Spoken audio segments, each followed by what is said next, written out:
ఎమ్మెల్యేల కొనుగోలు కేసులో నిందితుడైన నందకుమార్ తనకు అన్యాయం జరిగిందంటూ తెలంగాణ డీజీపీ రవిగుప్తాను కలిసి వినతి పత్రం అందించారు. ఎమ్మెల్యేల కొనుగోలు కేసులో అరెస్ట్ అయిన తర్వాత తన హోటల్ను అన్యాయంగా కూల్చివేశారని తెలిపారు. కోర్టులో కేసున్నా కూడా ధిక్కరణకు పాల్పడ్డారని ఆరోపించారు. రాజకీయ నాయకుల ఒత్తిడితోనే జీహెచ్ఎంసీ అధికారులు తనకు అన్యాయం చేశారంటూ విమర్శించారు. టాస్క్ ఫోర్స్ పోలీసులకి సంబంధం లేకున్నా తన హోటల్కు వచ్చి తనను వేధింపులకు గురి చేస్తున్నారని చెప్పారు. ఇప్పుడు పట్టుకురు అనుకో కావాలంటే పెడితే ఏమొస్తుంది వాయిస్ కోసం నన్ను ఆడుతురు అందరు ఆడియో వచ్చి తట్టుండి పెట్టి ఆ 60 ఎవరిది ఆడియో రాదు కదా ఎందుకు. ఈరోజు నేను ప్రత్యేకంగా ఒక కంప్లైంట్ అంటే నాకు జరిగిన అన్యాయానికి సంబంధించింది కంప్లైంట్ తీసుకొని నేను డీజీపీ గారిని కలవడం జరిగింది. దీంట్లో రెండు కంప్లైంట్స్ ఉన్నాయండి. నాది ఒక కంప్లైంట్ కాదు. ఒక కంప్లైంట్ ఏమో నేను డీజీపీ గారికి డీజీపీ సార్ గారికి నేను అపాయింట్మెంట్ కోరాను. నాకు ఈరోజు అపాయింట్మెంట్ 4 గంటలకు అపాయింట్మెంట్ ఇచ్చారు సారు. సో సార్కి కలిసి నేను మొత్తం ఏ విధంగా ఈ ఎమ్మెల్యే కొనుగోలు కేసు జరిగింది, తర్వాత ఈ ఎమ్మెల్యే కొనుగోలు కేసులో ఎవరెవరు ఏమేమి పాత్ర చేశారు, ఏ విధంగా నా ఫోన్లు ట్యాప్ చేశారు అనేది ఒక అంశం మీద సార్కు నేను చెప్పాను.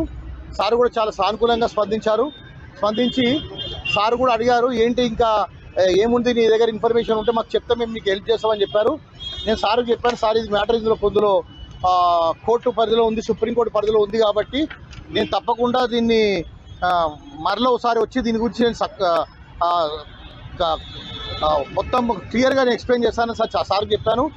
సార్ చాలా బిజీ ఉన్నారు, అయినా కూడా నాకు చాలా సమయం కేటాయించారు, చాలా ఓపికతో విన్నారు నా ఇష్యూస్ నా ప్రాబ్లమ్స్ అన్నీ. తర్వాత ఇంకొక రెండో కంప్లైంట్ ఏంటంటే నాకు సార్కి ఏం చెప్పారంటే నేను సార్ నాకు ఇక్కడ ఏదైతే నా ఎమ్మెల్యే కేసులో నేను అరెస్ట్ అయిన తర్వాత జరిగిన పరిణామాల గురించి సార్తో డిస్కస్ చేయడం జరిగింది. సార్కి నేను డీజీపీ సార్ గారికి ఏం చెప్పారంటే సార్ ఇక్కడ నాకు నా ఎమ్మెల్యేల కేసు నేను జ్యుడిషియల్ కస్టడీలో ఉన్నప్పుడు నాకు జరిగిన అన్యాయాన్ని నేను సార్ దృష్టికి తీసుకెళ్లాను.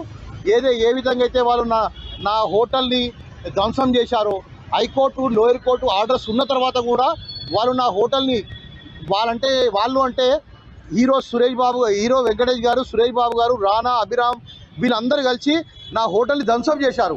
ఎందుకంటే మేము ఈ వీడియో మీకు నచ్చినట్టయితే లైక్ చేయండి, 10 మందికి షేర్ చేయండి, అలాగే కామెంట్ల రూపంలో మీ అభిప్రాయాలను మాతో పంచుకోండి. Nationalist hub group of channels ను సబ్స్క్రైబ్ చేసుకుని తెలుగునాట జాతీయవాద జర్నలిజాన్ని ప్రోత్సహించండి. ఈ వీడియో కింద ఉన్న బెల్ ఐకాన్ పై క్లిక్ చేయడం మర్చిపోవద్దు.